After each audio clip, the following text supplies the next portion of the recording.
Welcome to Life Expansion After 50. I'm going to talk about what I do for fitness, and it's grounded in wanting to have a fulfilling age 80 to 90 to 100. And it starts in the 50s. Now, what I'm going to talk about may not resonate with somebody in the 50s, but it's coming. The same way that in the 30s, people could talk to you about what was coming in the 40s, and it's often described as it takes more time to recover. But it's a lot bigger than that, but it's masked by other factors. And then in the 50s, people feel like, well, maybe I lost some flexibility, maybe some pop, right? Some quickness. And then in the 60s, we start losing strength. And in the 70s, we lose mobility. But what I've been able to do is unpack that and talk about it in terms of what's really going on from a neuroscience standpoint. And that's what I'm going to share with you. So if there's three categories, there's people who are fit and they stay in the gym, they're always working out, that's their routine, they have goals and they're hitting numbers. When I say that, what I'm talking about, most of us who've worked out in the 20s and 30s, we remember the draw that we got by getting to that next level, whatever that goal was. And those people will benefit from this as well, but my primary audience are people in this second and third category. The second category, that would be me. So I like to ski, snowboard, road bike, mountain bike, play. I just love doing activities. And if I'm engaged heavily in activities, I won't be in the gym. I use the gym to enable my ability to be active and play. But I also have a back of the mind goal of creating enough muscle mass, strengthening my bones so that I'm not frail at 80 and 90 and 100. That's very, very important, because we could take the aging line, and where it may have an inflection point where it starts downward in our 40s, we can push that out all the way to over 70. In my belief, I think we can push it out close to 80.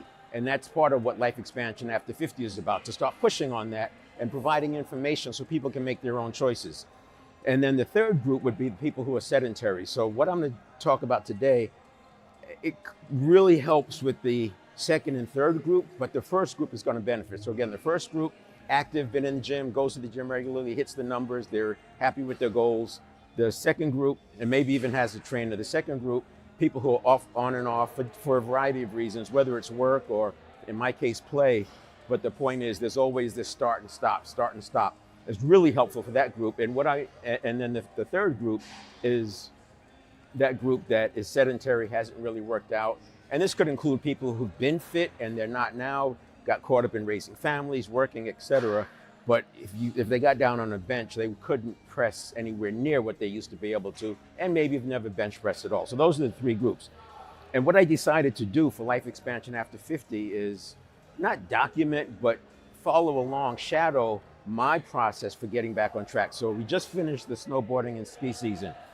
I want to get back to sprinting. Sprinting is so valuable. It helps mitochondria, builds testosterone for men, estrogen for women after menopause, serotonin, dopamine, mitochondria, BDNF. Sprinting is probably the best exercise for when it comes to building neurotransmitter, and that's the distinction I'm going to make today. But in order to start sprinting, I need to strengthen some things. I don't want to get hurt. You pull a hammy, etc., and then you're out. So it starts with doing some footwork drills, some bounding, some skips, just getting your legs moving, dynamic stretching as well as stretching. But sprinting is an all-body workout. It's the entire body. So we have to have some flexibility as well as strength throughout the whole body, or you're going to start having alignment problems. I've had neck injuries aggravated just from sprinting. And I started the sprinting in the 50s. I never ran track. It wasn't anything I did, but I knew the value of sprinting. And then you can just look around. I mean, at my age, I look around and you get clues. And who are the most muscular people that you see in terms of athletes? And one of that group is sprinters. Sprinters always have this build. Now, do they get that through exercise? Probably, but also from the sprinting. The sprinting puts a demand on the entire body. So that's where what I'm going to talk about today is how I get to that point And this routine I'm going to do, and I just started the routine about a week ago. I laid off during the ski season. There's no excuse for laying off. I ski, I snowboard, I play, I do this. But this routine I've done sometimes for 6 months at a time, but you're going to see me, I'm going to document, and this will be sort of a documentation because I'll take recordings along the way. You'll see what I start doing, and I do it every single day. And here's the distinction. The reason I can do it every single day is because I'm not exercising to failure. I'm not exercising to get sore. I want to do 2 or 3 things. One, I want to spike my heart rate because that helps with heart rate variability, HRV. Look it up. Heart rate variability correlates strongly with willpower. As we get older, it seems like we have less willpower. There's a lot of factors there, but HRV is one of them, heart rate variability. So improved heart rate variability, and it's just what it sounds like, that will improve your willpower as well as other things. I mean, remember, the heart is the core of what's going on. The brain thinks it's in charge, but the heart, to stop the blood from the brain's out.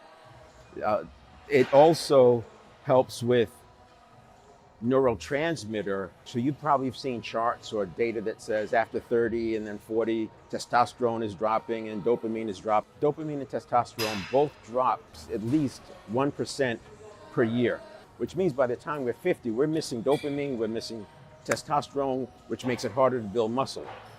Now, testosterone is obvious, you need that to build muscle. What people don't think about is dopamine. Dopamine is very important because it's what gets you back into the gym. It's that, you know, in your 20s and 30s, you might recall, hey, if I could just get to the gym, then I'll be good. Once you start going and you see results, you get them. Problem with 50s, 60s, 70s is we don't always see results. You can go to the gym for weeks at a time and not see results. But part of it is because we don't have the adaptation that we do in the 20s and 30s. I used to think it was because we needed too much recovery. Now, recovery time does expand, but it's not the culprit. The culprit is neurotransmitter. We have a lack of neurotransmitter, dopamine, serotonin. Those are not brain hormones. Those are produced in the gut, but they're very important. So the short version is this. Your central nervous system, we'll call that the command center, that sends a signal through the neural pathway, and the neural pathway sends that to the muscle. But before it gets to the muscle, it has to go through this neurotransmitter called acetylcholine. And acetylcholine is what ignites the action, the contraction in the muscle. So you need glutamate, which is between the central nervous system and the neural pathway, and you need acetylcholine, which is between the neural pathway and the muscle. So if any one of those are weak, and glutamate, acetylcholine, and the synapse in the neural pathway, it's all neurotransmitter. So you can see where, if you think about muscle atrophy, where it declines, as in the 20s and 30s, I probably would guess there's probably a more correlated decline of atrophy when it comes to the muscle and neurotransmitter. But once we hit, it's more 60, 70, but I talk to people who are 50, because by 60, it feels like it's too late, they're not interested. But at 50, you still have enough going on. All I want to do is make you aware. You're going to make your own choice. But what's happening now at my age is that the atrophy may be going on a slight decline, maybe a 10-degree slope, but the neurotransmitter is like on a 70-degree slope. It drops really quick. And that is the problem. That drop in neurotransmitter, it also comes back up fast. So whereas I want to build muscle, I have to tear it down, I have to rest to let it recover, and then I can go and lift heavier, and then et cetera. I keep doing that, and over weeks that muscle grows. Neurotransmitter comes back in days, even a day. And you can demonstrate this for yourself, and you probably had experiences where maybe if you ski. Skiing is a great example. I think it applies with bicycling, it probably applies with basketball, most sports. But in the beginning of the season, I remember sometimes I ski and snowboard, and it's interesting, and I tend to gravitate towards skiing anyway. In the beginning of the season, it's sometimes difficult to put my snowboard on. I mean, something as simple as that, but what's going on, it has nothing, I used to think it was muscles, the small stabilizing muscles. And it may be a little bit, but it's more about the neurotransmitter. Those neural pathways are dormant. So the way the system works, the body's not going to overproduce neurotransmitter. It produces neurotransmitter based on demand. And when that demand hits, it sends neurotransmitter. This exercise I'm going to do, this routine I'm going to do, drives neurotransmitter, but it also communicates to the central nervous system that more is coming. And the central nervous system has a predictive element to it, so it looks forward to see, is the load, is the demand, is that going to reduce? And if it does, it starts preserving energy by not making neurotransmitter, because the brain is an energy hog. It's going to take as much as it can get. But it works in reverse too. So if through progression, the central nervous system predicts that the demand is going to keep increasing, it starts adding more neurotransmitter. So the short version is this. This is the too long, didn't read version. Muscle activation is two parts. It's the strength of the muscle, but it's also the amount of neurotransmitter available. And that is directly related to the strength of the signal. So again, there's two parts, the strength of the muscle and the strength of the signal. The strength of the signal requires neurotransmitter, and this routine I'm going to do here starts flooding the system with neurotransmitter. There's more I'll do as well, but this exercise routine floods the system with neurotransmitter, and the more neurotransmitter you have, the more availability you have for a strong signal. Why does this matter? When you're getting back to working out, the motivation to get back to the gym is important. I need neurotransmitter for the dopamine reward system, but also by working on neurotransmitter, I'm going to see benefits in my workout. In other words, I don't measure by the amount of weight I can lift anymore. I measure the performance, and that could be time under load, it could be duration, it could be reps, it could be speed between reps, it could be adding resistance, and there's different ways of doing that regardless of what it is. So that's it. I'll walk through the exercise. I'll be talking about it as I go through the exercise, but I'm going to do it in the 5 to 7 minutes that it takes for me to do the exercise, and that includes the warm-ups. I do this every day. I'll do this every day for the next 60 days, and I'll look at my performance today, and I'll look at my performance on July 10th and see what I can do. I'll do sort of a max push-up to see how it's changed. And again, I'll talk you through the elements or through what my thought process is and why it works, but I'm not going to spend a lot of time there. And I want you to notice something. I want you to notice how out of breath I get when I get into the multi-muscle group exercises. So for example, if I do a squat and a bent over row at the same time, or if I do a step up and a press at the same time, I get out of breath very quickly. Muscle strength plus signal strength, and those two together give us what we want. Signal strength is much more important after 50, certainly after 70, than the muscle strength is. And in fact, I would say in order to have great muscle strength after 70, you're going to need good signal strength. So if you're sedentary, if you're in group 2 or 3, on and off again with the gym, or sedentary, I would say focus on neurotransmitter development and let the muscle come later. If you focus on muscle development, you're not going to have the dopamine reward system get you going. If you're in group 1 and you go to the gym regularly, add this in. You'll be able to accelerate your recoveries. You can also work out and move towards your goal in between while you're recovering, because this doesn't put a demand on your muscle. We're not tearing down any muscle. What we're doing is we're working the central nervous system, and recovery is measured in minutes, not days. All right, so here we go.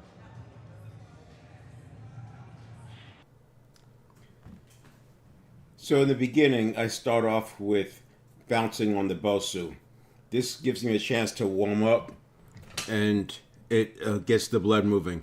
It's also a mild exercise. Sometimes I'll do it looking at my phone, catching up on social media, looking at news, watching a mind movie. And what's nice about it is no matter what my mood is, I can use this and it brings me up enough. Gets the blood moving, gets me moving. I like to say it's easier way to act yourself into a new way of feeling than to feel yourself into a new way of acting. Another thing that the 𝗏𝗁, jumping on the 𝗏𝗁 does, is it gets my lymphatic fluid moving. So keep in mind, the lymphatic fluid has no pump. And the way it moves is by us moving, especially with the legs. And that's important, right? Because it cleanses the blood. The cleaner the blood is, the less it has to work to do its job, and the more the organs are protected. So that's an important part of it, and that's why I jump. Now, I say it takes 5 to 7 minutes. This warm-up, I sometimes will take 2, 3 minutes, sometimes 4, depending on how I am. If I do it until I feel like moving to the next step. So it's more art than science. The whole workout's going to be less than 7 minutes. This is the roller. So I do this because I had a neck injury, and the vertebrae in my neck, because of my head being forward, started pinching the disc, and that created some problems. So I do this because that curve in my back, I do this to stretch that out and keep my posture right. So my objective is to have my ears over my shoulders, over my hips. Posture is important. A lot of our cognitive processing is actually physiological, and a poor posture can actually lead us towards fight or flight. It primes us for fight or flight, and a strong posture can prime us to be courageous in the face of adversity. So that's another reason why I do that roller, just to remind myself to have good posture. So here I'm getting back on the floor again. Now this wheel is great for the abs. You've seen this before, but rather than continue increasing the number of reps and getting to 20 reps and 30 reps, those exercises become boring to me. So what you'll notice I'll do here, I'm just demonstrating, and I'm just starting out again. So I'm not going to do one knee yet, but you'll notice I demonstrate how after a week or two, I'll start lifting up one knee as I roll out, but come back on 2 knees. Then I'll roll out with the other knee lifted, come back with 2, and then that will eventually become rolling out on 1 knee and rolling back on 1 knee, and then rolling out with both knees lifted, so I'm rolling out on my toes. And then here's the wall squats. I like to use a smaller ball than this. The one I have at home is smaller. This one's a little bit large. You see it pushes me forward. Now I go below parallel. One is because I don't squat enough. I don't get down on the floor enough, and I want to have that flexibility, that ability to do that. And also on snowboarding, you get up from sitting on the snow, you have to have the muscles and being able to fire to stand up from sitting in the snow. But it's also helping with squats, and as you know, when you squat, you want to go parallel. So I don't go that low when I'm doing squats. This one is the push-up exercise, and you'll notice I put the band underneath my armpits around my torso. I think the traditional way is having it over the shoulders, but it tends to roll off my shoulders. It slides off my shoulders, and I don't like the distraction where I'm like messing with my form, trying to keep the bands up. So you'll see I have 5 bands there. I have a small one, 2 small ones, then the black is sort of medium, purple's a little harder, and then green is hard. And the idea is I will do this band until I get to 15 reps, real clean, pure reps, and then I'll add a smaller band to that one, or just go to the black one, and I'll take me back to 5 reps, and then move that to 15, adding 1 a day. And I might skip and do 2 a day, depending on how much of a leap I took. Sometimes I have to stay at 7 or 8. I get stuck because just for whatever reason. And then this one is the green band. So it's the hardest one. And first I'm demonstrating that you can do a squat with this, holding on. Now that form doesn't look very good. It's awkward holding onto the band. And there I'm doing a bent over row. And the idea of this exercise, I don't separate them. I'm combining it. I do a squat and a row at the same time. It's not very good form, I can see, but the objective is engaging 2 muscle groups at the same time. And this helps a lot with the progression and the struggle on the edge of ability, because as you saw, it was kind of awkward. And the last one, and this is the one that's probably the most important when it comes to neurotransmitter, struggle. You have to have struggle. Struggle is what communicates to the central nervous system that this is important. And it's that predictive, kicks in that predictive element that says this is going to get harder, it's going to keep getting harder. You want to struggle on the edge of ability. Struggle on the edge of ability is to neurotransmitter production, as going to failure is to muscle. Because in the muscle, you tear it down and then it recovers. With neurotransmitter, there's very little recovery needed. You do have to take mental risks because it is demanding, but it's not days. It's like I said, you can measure it in minutes and hours. But struggle is the important one. So novelty, struggle, and progression, I would say if you remember 3 of them, those are the ones. So this next exercise series is something you can do in your home. You can use 3, and if you look at footwork drills, like for people who are playing soccer, actively engaged, they're going to probably tell you to go toe to heel and put down the next one. At my age, I'm not trying to do this for a particular sport. I'm doing it to generate neurotransmitter, and so I use 1.5 foot. I just put my heel, and it doesn't matter how far it is. The thing is, from a timing standpoint, now you want to use the same distance every time so that I can time it and add reps, and I know I'm getting the progression. So this exercise is good for progression, balance, precision, because you have to put your foot in a certain place, explosiveness, and novelty. So I'm getting 5 of the 7. And you could add the progression. So novelty, precision, balance, progression, explosiveness. And add the intention as well. So I'm getting intention. But here's what we're going to do. So I put them 1.5 foot, my foot, not 1.5 foot, 1.5 foot away. And first, you have this. Just basic, right? But what I would do with the 3 is add in the explosiveness. So what I'm going to do is 1, 2, 1, 2, 1, 2, and then the other side.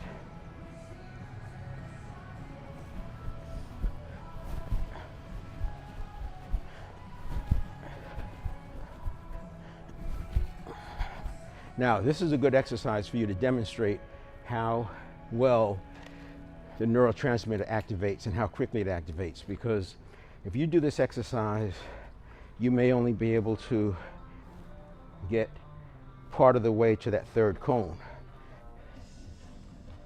And because you're not going to failure, and because you're not pushing yourself, you can literally do it 2 or 3 days in a row. I would do a different exercise. I would find another footwork exercise, and that's the thing that's nice about cone work and ladder work. There's hundreds of drills out there. They're all variations of the same thing. Either I'm shuffling, I'm stepping with a shuffle, I can go forward, I can go backward, I can do front crossovers, I can do back crossovers, I can alternate, and then you can mix them up. So I can go forward, I can go backwards, I can go forwards, I can go backwards. You can step, and the idea on stepping was, 1, you can make sure you get it on the cone. You can do skips. And now, since I'm doing this to prepare for sprinting, I'm going to push down a little harder. This is called a skip. I'm going to push down a little harder on the foot that's coming down. Use 5, combining, just going to the middle cone to keep it manageable. So that's it. This is an exercise you can do in your living room. Set up a little space, and this is what I finished with. I spiked my heart rate, I spiked my breathing, and with breathing, we're exhaling the CO2 that metabolizes fat. And the bigger thing, because we'll progress through this, is that I'm telling my body, my nervous system, that there's more to come and to get ready to build up. That's the piece that's missing. After 40, we start slowing down. It goes both ways. The nervous system can project. We won't need as much neurotransmitter in the future, so take it easy. The body loves to be efficient. So it's not going to make more neurotransmitter than it needs. It works both ways. What I want to do is continually tell my system that more is coming. So there you go. This next clip is for the person who's sedentary Now, this is not an excuse to not have to exercise. The point here is I'm building a distinction between exercising to strengthen the neurotransmitter signal versus exercising for the muscle. So this is a pathway, this is an on-ramp to being able to exercise muscle. You can apply this concept to things. Maybe it's pulling on a banister to go upstairs. Maybe it's holding on to a post to hold your balance. And I'm not suggesting you fall, but perhaps you put less and less and less pressure on the post. And the big thing is progression. The context is also important. You have to have some context. And I look at context as a proxy for purpose. And that context could be wanting to be healthy and have a fulfilling life into your 90s. So I use this chair to demonstrate. You may have people who use the arms of the chair to sit down. They use the arms of the chair to stand up. Everybody's different, but if you watch somebody do that from 50 all the way to 70, it gets worse and worse. It's now like going slow, and sometimes they have to move their feet to get up. This is the same kind of situation that because people don't get down on the floor and get up, they lose the ability to get up. It's not because their muscles are not strong enough. Yes, they've lost strength in their muscles, but the bigger dip is the neurotransmitter, the neural pathways that activate a person to be able to get up. They are missing the synapse. There's a thing called synaptogenesis. Again, you can look it up. Synaptogenesis is the neuroplasticity happening, and it happens all the time, but it happens significantly at night when we're resting because the body is in rest mode, and so that's when it can do most of its work. But that is the moving of the neurotransmitter to the neural pathways that are active, and it moves it away from the neural pathways that are inactive. Think of it as pruning, because the body's not going to maintain all these other things. The brain is hungry. It uses 20% of our resting metabolism, and our resting metabolism is like 80% of our day's worth of metabolism. So 80% of the day's worth of metabolism is just there to keep us existing. The other 20% comes in with exercise and walking and the movement. And what we want to do is start training the body to produce more neurotransmitter. The same way it predicts less demand and it starts declining the amount of neurotransmitter, it also can predict an increase. This is why progression is so important. So again, it's intention. So my novelty, I'm going to do different exercises every day. I can do 5 different tricep exercises, 1 a day, and never get sore, never go into failure because I'm activating neural pathways. Now, eventually, your neural pathways will get strong enough that you'll be able to signal those muscles strong enough that you can go to failure and you can build up the muscle. But the first step is building the neurotransmitter. So we have intention, novelty, and then we have precision and balance. And then we have struggle on the edge of ability, not going to failure. And then we have our progression, and that progression could be time under load. It could be more reps. It could be more sets. It could be more resistance. It could be speeding up the pace. It could be slowing down the pace, which is time under load. You could do isometrics. There's different ways to have this progression. I like using resistance bands, but you can also use weights, a weighted vest, and it's a way of adding weight or resistance to an exercise that I'm already doing. There's a lot of ways to use progression in footwork, and then the last one is explosiveness. I tend to get my explosive work from my footwork exercises just because the legs, the muscles are so big and they're going to do so much more. And also with the other exercises, we don't want to use momentum, and you're not going to get that much explosiveness using your arms, but you can. Punching a heavy bag would be explosive. That would be a good example of explosive. Precision, you can introduce to that by where you hit the bag and how you hit it and how you engage the different parts of your body, starting with your foot. So there's many, many options. But let's say you don't exercise. Let's say we're talking to a person who has no interest in exercising, they're not there. We can start with the person who's using the chair to stand up. First, I want to have a better life at 90 than I would otherwise have. I'm going to do that by following these kind of protocols. And the benefit is more dopamine, more serotonin, more acetylcholine, which are neurotransmitters, more human growth hormone, more mitochondria, which is going to improve how your body functions. If you can't get up at all, if you can't do this and stand up without using the arms, 3 days today, we're just going to do 2 arms. Now, the progression, the way the progression works, we go way, way, way down to what I can do on a bad day of a bad week with no stress at all. So if I can get up with 2 arms, and I'll do this 3 times spread out throughout the day, just get up with 2 arms. What I'm doing is I'm setting a baseline. Then the next day, what I might do is get up with 1 arm, and I'll do that 3 times for the day. I'll get up with 1 arm, And what I'm doing is introducing progression. Then I'm going to get up with the other arm. Do that 3 times throughout the day, not in a row. And the reason I'm doing this is not to have you get up out of a chair. That's going to be a byproduct. What I want you to do is experience the power of training for the neurotransmitter rather than training for muscle. The next day, what I want to do is put my hands on my knees. This is day 4. So day 1 was 2 arms. Day 2 was right hand. Day 3 was left hand. Day 4 is hands on my knees. I'm going to get up with my hands on my knees. I'll do that 3 times throughout the day. And I'm going to use the intention. I'm going to use the balance. I'm going to use precision. I'm not just going to get up haphazardly. I'm going to get up with a nice, smooth, stand tall. Day 5, we can get up with one hand. Day 6, we stand up with the other hand. And day 7, we lean forward. Lean forward until you're almost falling out of the chair and stand up. And then day 8, you should be able to just stand up and do that a few times. Now, if you can't even get up to the point where you're using one arm, then do it sitting down. So sit down with 2 arms. Do that 3 times for the day. Sit down. And then, not in a row, just spread it out. And then the next day, you would sit down using 1 arm. So we're doing the same thing. We're just starting further upstream. The next day, you sit down using the other arm. The next day, you sit down using 2 hands on your knees. The next day, you sit down using 1 hand on your knee. And then 1 hand on the other knee. And then the 3rd day, the 8th day, you lean forward, get your body weight down. So you're just doing that. And eventually, you'll be able to just sit down. Now, you can actually add some additional progression. So you can go to the point where I'm using 2 hands and 1 leg. Then I'm using 1 hand and 1 leg. The other hand and 1 leg. And then you can sit down using 1 leg.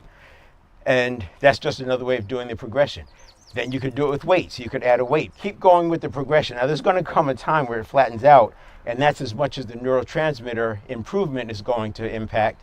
And that's when you start building up muscle. And I would switch to another exercise. I have nothing against exercise. And so, as I said earlier, you can look at this as an on-ramp to the exercising. The thing to be careful of is the body wants to very quickly move to a steady state. And so it works on getting efficient so that now this just becomes normal. And this is why people hit plateaus. You don't want to have plateaus. You want to keep progressing. That's why I demonstrated sitting down with 1 leg, and then you could progress to getting up with 1 leg. But at that point, I would say start moving your way towards walking, and then maybe some light footwork drills, going to the gym. Obviously, you want to check with your doctor. I'm not a physician. I'm not speaking from a medical standpoint. What I'm suggesting is a way to strengthen the signal so that you can exercise.